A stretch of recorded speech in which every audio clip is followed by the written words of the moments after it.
Just a reminder. Once I get to the retreat, I'll be completely off the grid. No phones, no contact. It's part of the healing. Please respect that. I really need this time to work on us. That's what my wife texted me at 9:23 a.m. 6 minutes after kissing me goodbye. At 11:47 a.m., the bank called. Someone was trying to drain my inheritance, $800,000. 47 failed attempts and counting. At 12:15 p.m., I found her car parked at the airport, not on the road to Sedona. At 6:52 p.m., I was parked outside the Ritz-Carlton Miami, watching her laugh in the lobby. She wasn't alone. When I saw who was carrying her bags, my blood turned to ice. That walk, that Lakers jersey, the tattoo I begged him not to get. My nephew, Marcus, my brother's kid, 23, the boy I raised, who still called me for advice, for money. Now he had his hand on my wife's lower back, guiding her toward the elevator like he'd done it 100 times. My phone rang. Sarah. Just checking in. Did you get my message about the retreat? I really need this space to... I see you, I said. Silence. Then, what? Turn around. Through the lobby windows, I watched her freeze, watched her scan the street, watched the exact moment she spotted my rental car. The phone slipped from her hand. Marcus was still smiling, whispering something in her ear. My nephew, my wife, my inheritance. I started the engine and drove away. She thought the money was already hers, that I'd never see it or them again. She thought I was just another blind husband, but I wasn't. Sarah and I met at my brother Tom's funeral. She was working at the funeral home, not as a mortician, but handling grief coordination. That should have been my first sign. Who makes a career out of being around the bereaved? I'm so sorry for your loss, she'd said, touching my arm. Her hands were soft, too soft. Tom spoke of you often during the arrangements. Tom had been dead for 3 days. Brain aneurysm at 38, left behind a 17-year-old son and more debt than assets. I was 35, running a small construction company, trying to figure out how to keep my nephew Marcus from foster care. He did, I asked. Said you were the successful one, the responsible brother. Successful. I drove a 10-year-old truck and lived in a duplex. But compared to Tom, yeah, maybe I was. Sarah helped with everything.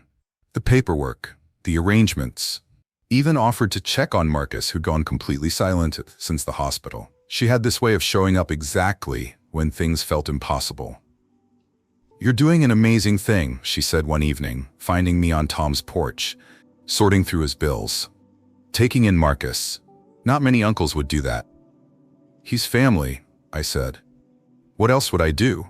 She looked at me like I'd said something profound. Most people would find excuses. You're different, Mike. Different, special, responsible. She fed me everything I needed to hear while my world was falling apart. We married 2 years later. Small ceremony. Marcus was my best man, still calling me Uncle Mike even though I'd become more like his dad. Sarah promised we'd be a real family. I've always wanted a son, she said, ruffling Marcus's hair at the reception. He was 19 then, handsome in his rented tux. Now I have one. The way she looked at him, I thought it was maternal, sweet even. Christ, I was blind. For 8 years it worked, or seemed to. I grew the construction business. Sarah got her real estate license, started selling houses to rich retirees moving south. Marcus went to community college, dropped out, came to work for me. We had Sunday dinners, took vacations, played the part. You spoil that boy, Sarah would say when I'd cover Marcus's rent again or bail him out of another mess. But she'd say it smiling, like she found it endearing. He's been through enough, I'd answer, and she'd nod, understanding, always understanding. The retreat started 3 years ago, just weekend trips at first. Self-care, she called it. You can't pour from an empty cup, Mike. I encouraged it. She worked hard, deserved some peace. Even when the trips got longer, more frequent, more expensive. Even when she started coming back different, distant, irritated by small things. Maybe I should come with you sometime, I suggested once. Oh, honey. She laughed, but not kindly. These are for women only. You wouldn't understand the energy work we do. Energy work. While I was pouring concrete foundations, she was finding her chakras with my money. But I kept quiet, kept working, kept trusting, because that's what good husbands do, right? Even when the credit card bills showed charges from Miami instead of Sedona. Even when Marcus started acting strange around family dinners. Even when my mother died and left me everything, and Sarah's first question wasn't, "How are you feeling?" but "How much?" I should have known then. Hell, maybe I did know. Maybe I just needed her to prove what I'd been too afraid to see. The morning of her last retreat, Sarah made me breakfast. First time in 2 years. "I want us to be okay while I'm gone," she said, sliding eggs onto my plate. "These 7 days are really important for my growth." I watched her move around our kitchen. Yoga pants and a loose sweater, hair in that messy bun I used to love. She looked like the woman I married. Acted like her too. "I appreciate breakfast," I said. "You've been working so hard. That new development project, how's it going?" Since when did she care about my work? Good, we're ahead of schedule. That's wonderful. She sat across from me, reached for my hand. "Mike, I know I've been distant. These retreats, the self-work, it's all so I can be a better wife to you." Her thumb traced circles on my palm. Familiar. Calculated. "I want to believe that," I said. "Then believe it." She squeezed tighter. "Oh, I need to handle some banking before I leave. That inheritance from your mom, we should really move it to our high-yield savings. Better interest." There it was. "I'll think about it," I said, same as always. Her hand tightened. "Just for a second. Mike, it's been 6 months. That money is just sitting there. It's in a money market, it's fine. But we could be earning more, we could be building our future." She leaned forward. "Your mother would want you to be smart with it." My mother, who'd called Sarah a gold digger at Christmas dinner, who'd pulled me aside at her last birthday and said, "That woman's got secrets, Michael. Watch yourself." "I'll talk to the financial advisor," I lied. Sarah's smile flickered. "Or I could just handle it. Add me to the account. I'll set everything up while you're at work. One less thing for you to worry about." "Since when do you handle our finances?" "Since I want to contribute more." She stood, started clearing plates. "Forget it. I'm trying to help, but clearly you still don't trust me after 12 years. The manipulation was textbook.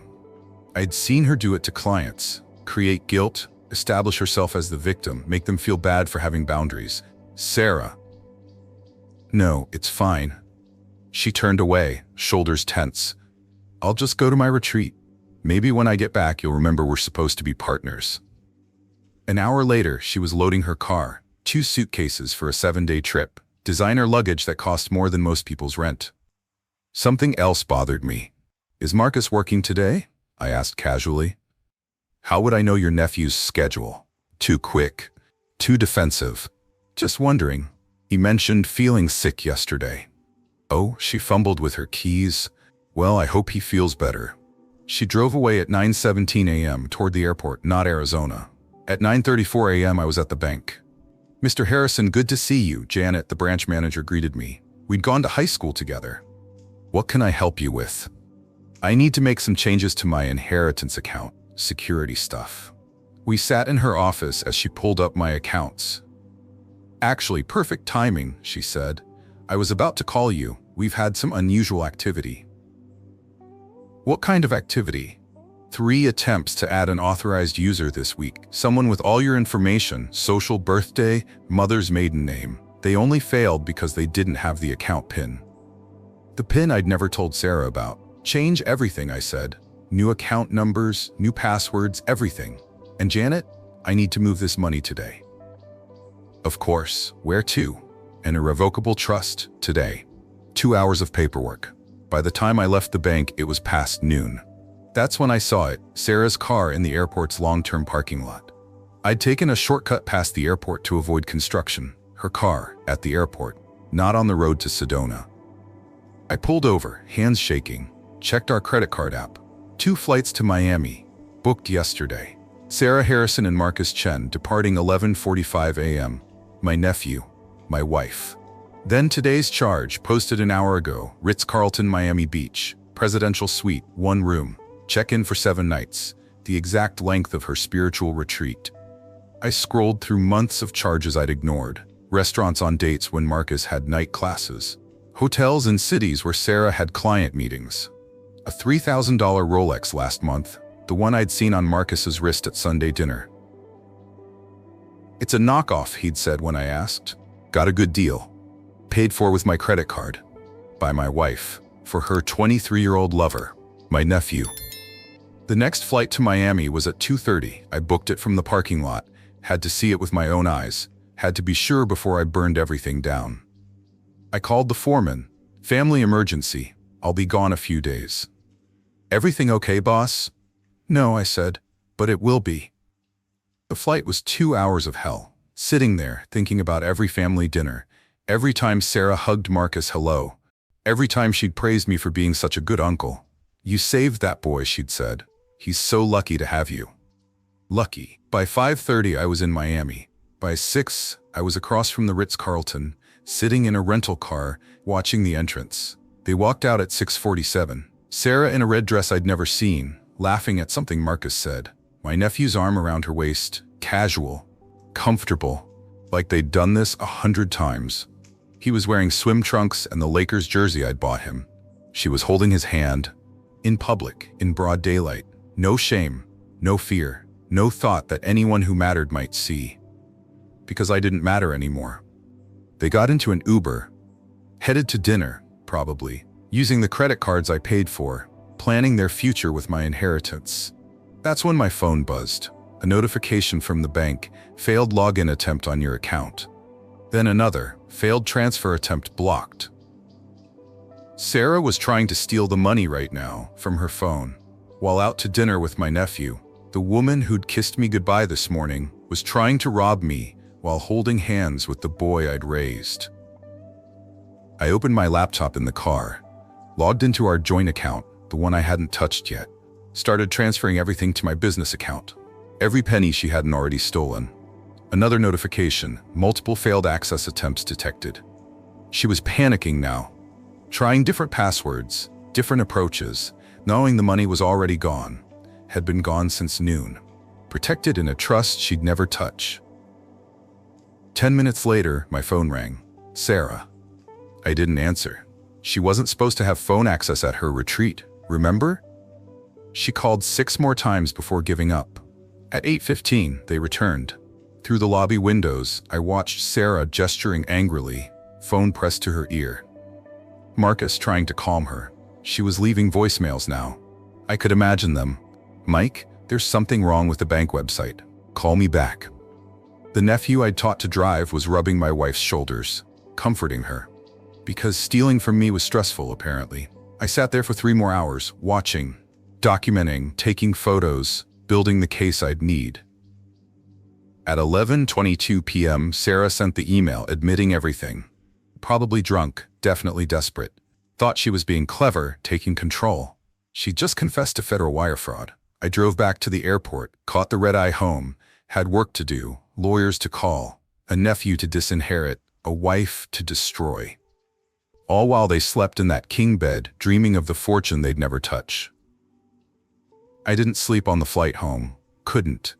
Every time I closed my eyes, I saw them together.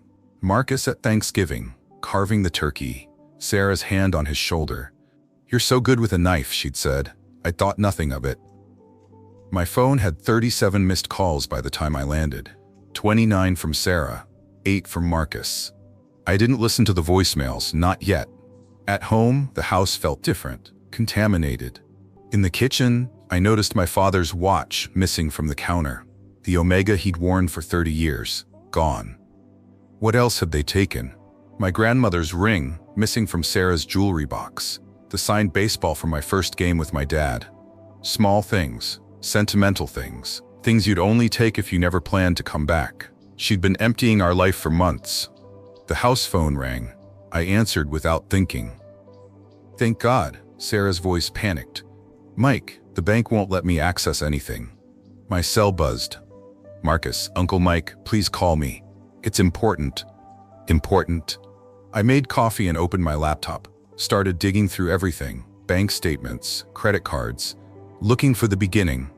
The credit card history told the story. 6 months ago, hotel charge in Atlanta when Sarah was supposedly at her sister's viz.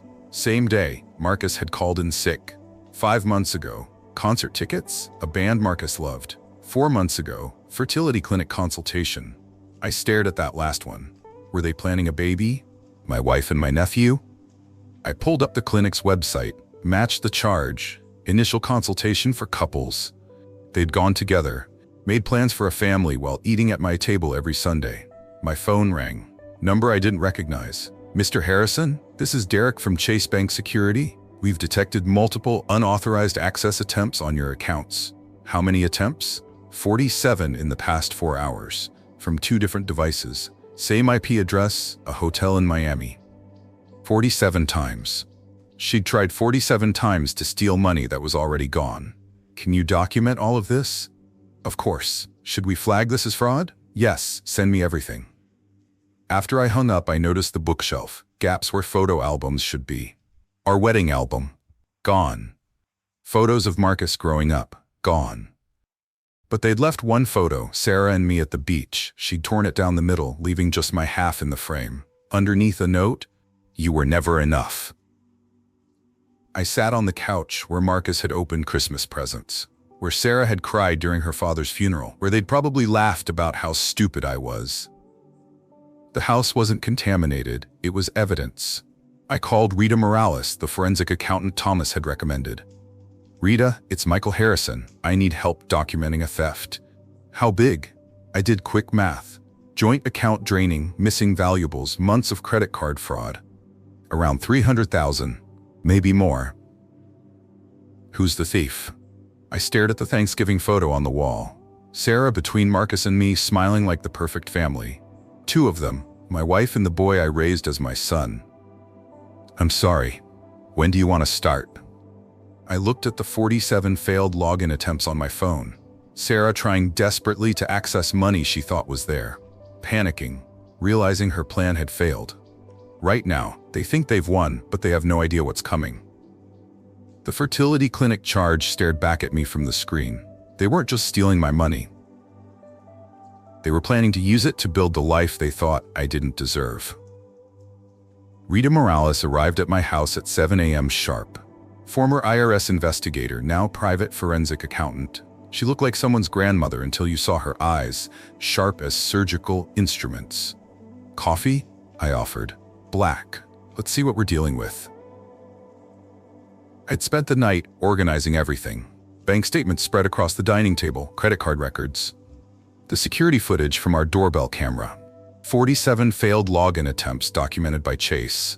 Rita studied it all in silence, occasionally making notes. Finally, she looked up. "The joint account drainage is clear fraud. The credit cards, wire fraud across state lines, federal crime." She tapped the fertility clinic charge. "This is interesting. Shows long-term planning." "How much can we prove?" "All of it. But first," she pulled out a recorder. "Tell me everything, from the beginning." 2 hours later, she had enough.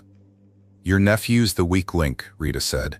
"He's young, probably thinks he's in love. When federal charges start flying, he'll flip." "I don't want him arrested," I said, surprising myself. "He's still my brother's kid."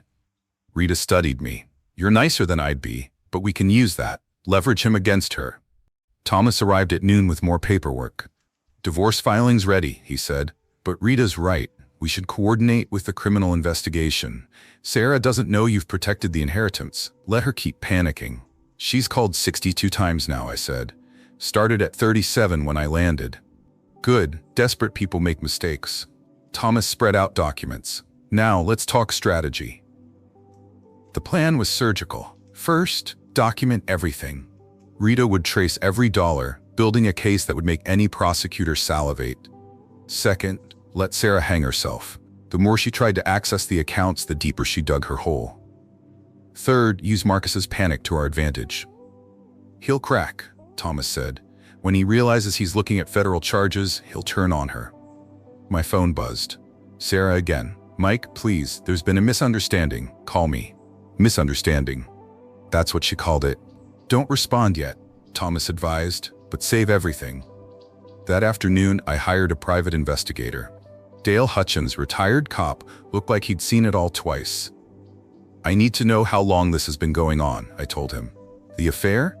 "Everything. When it started, where they've been, what they're planning." Dale nodded. "Miami hotel?" Ritz-Carlton, presidential suite. I'll have eyes on them within hours. By evening, my dining room looked like a war room.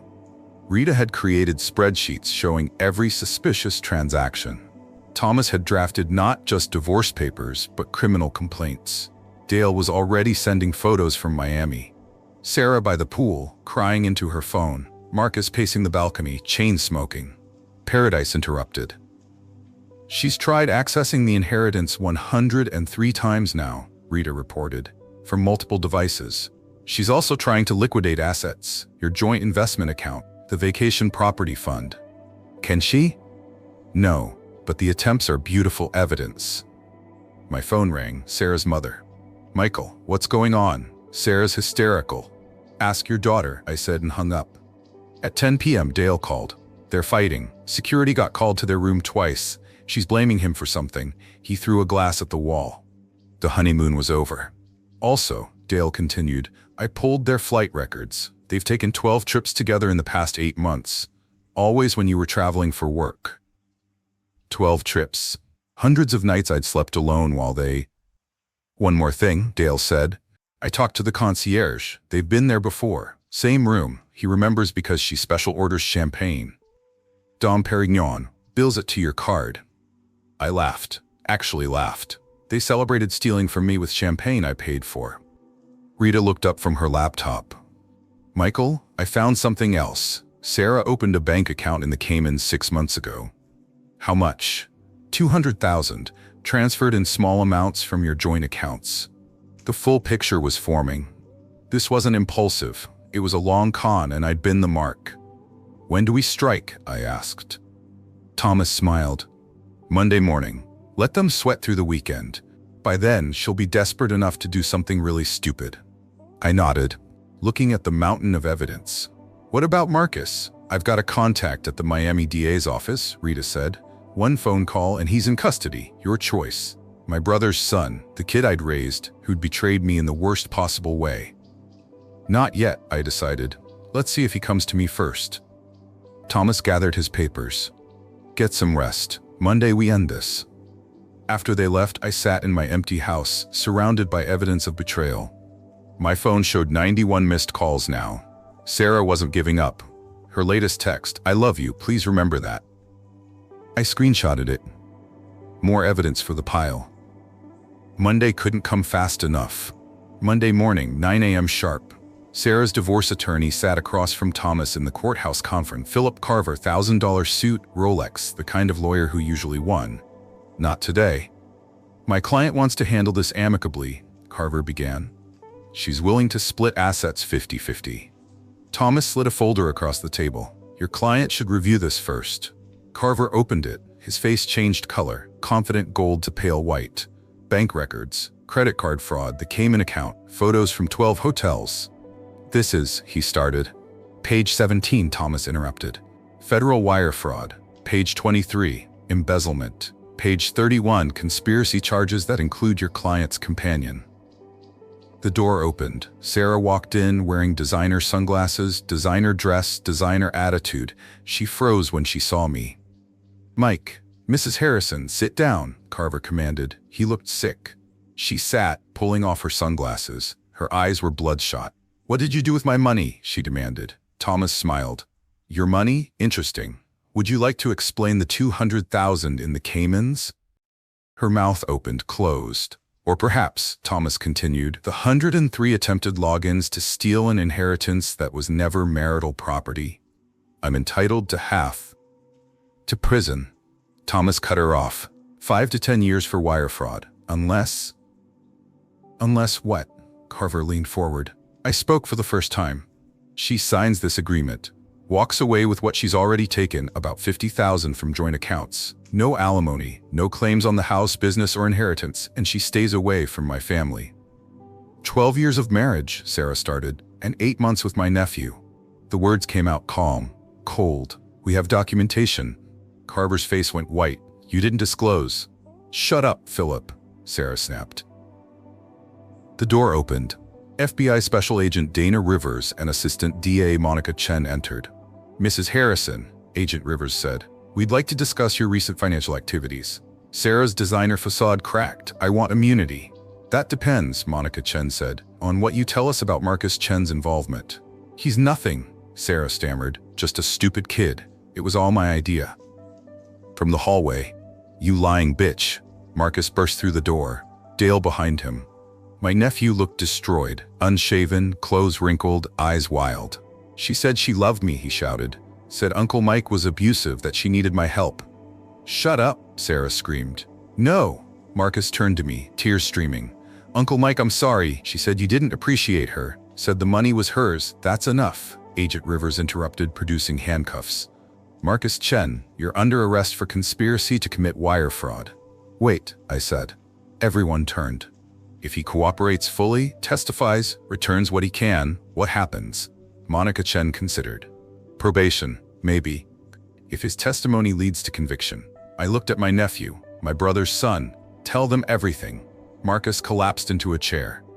It started 8 months ago. She came to my apartment, said she was lonely. You pathetic little. Sarah lunged across the table. Agent Rivers caught her. Mrs. Harrison, you're under arrest. As they cuffed her, Sarah looked at me. You destroyed us. No. You destroyed us. I just documented it. They led her out past the security cameras, past the court reporter, past the local news crew Thomas had tipped off about a major financial fraud arrest. Carver packed his briefcase silently. You'll have signatures by end of day. Marcus sat shaking. Uncle Mike? Don't. I stood. You testify, pay back every cent, then disappear from my life. Forever. He nodded, broken. Outside, Thomas shook my hand. She'll get 3 to 5 minimum. I watched the FBI vehicle pull away with my wife in back. 12 years ending with handcuffs and headlines. Feel good? Thomas asked. No, I admitted, but it feels right. My phone buzzed. The foreman. You coming to work today, boss? I typed on my way.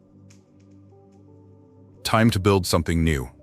6 months later, I sold the house on Victory Drive. The new owners were a young couple, pregnant with their first child. They loved the wraparound porch, the kitchen Sarah had redesigned, the garden I'd never touched after that morning. It's perfect, the wife said, hand on her belly, like it was meant for a family. I signed the papers without emotion, just another transaction. The divorce had been finalized in record time. Sarah took the deal, no trial, no contested assets. She got 30 days in county jail, 3 years probation, and a federal fraud conviction that would follow her forever.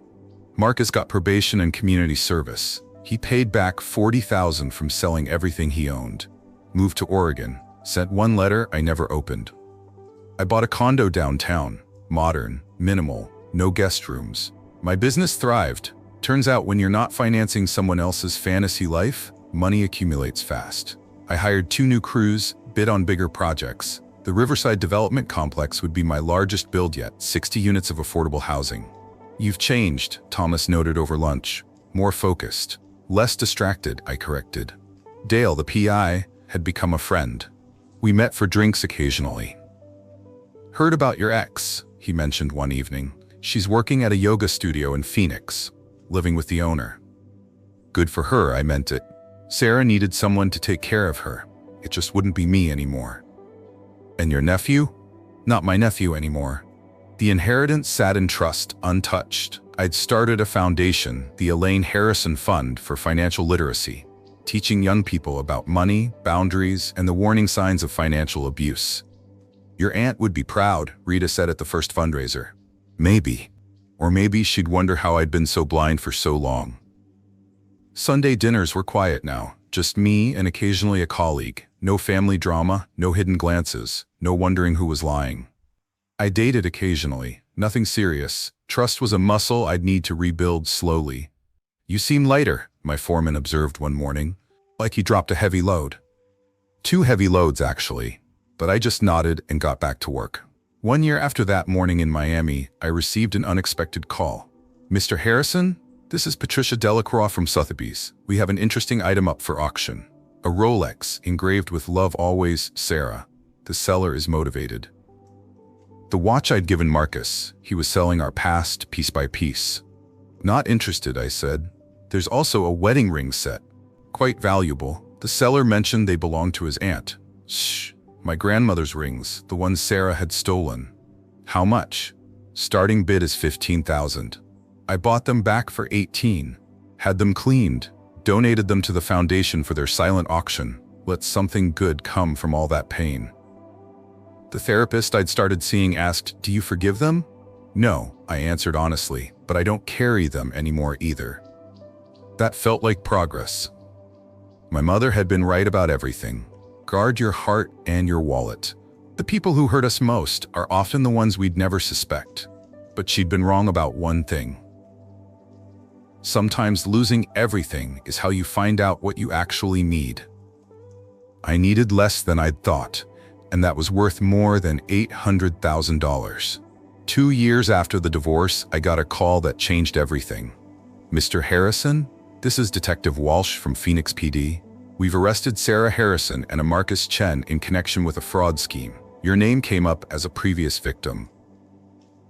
I sat down slowly. "They're together?"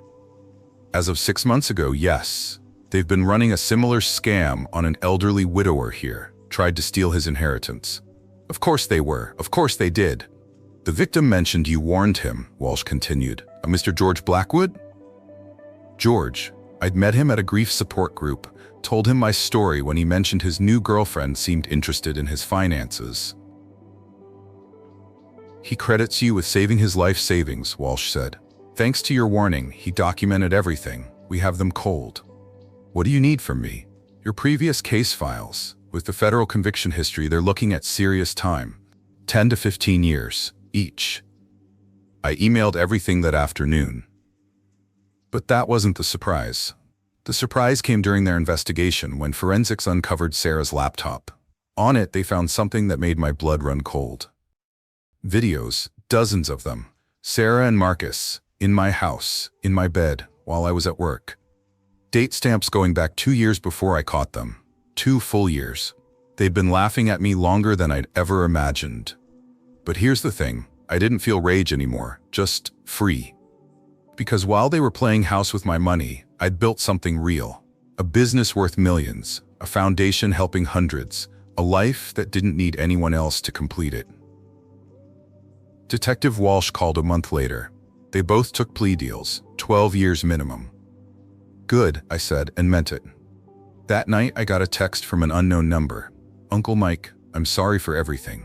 I blocked the number. Some doors, once closed, should stay that way. Some betrayals run too deep for forgiveness, and some futures are better built on the ashes of the past. Have you ever been betrayed by someone you trusted with everything? Someone you would have given your life for? Tell me in the comments. I read every single one. Your stories matter, and you're not alone in this. If this story resonated with you, please hit that like button and subscribe. And remember, sometimes the best revenge isn't just winning. It's building a life they can't touch. A new story drops tomorrow, one that'll make this betrayal look like child's play. Stay strong.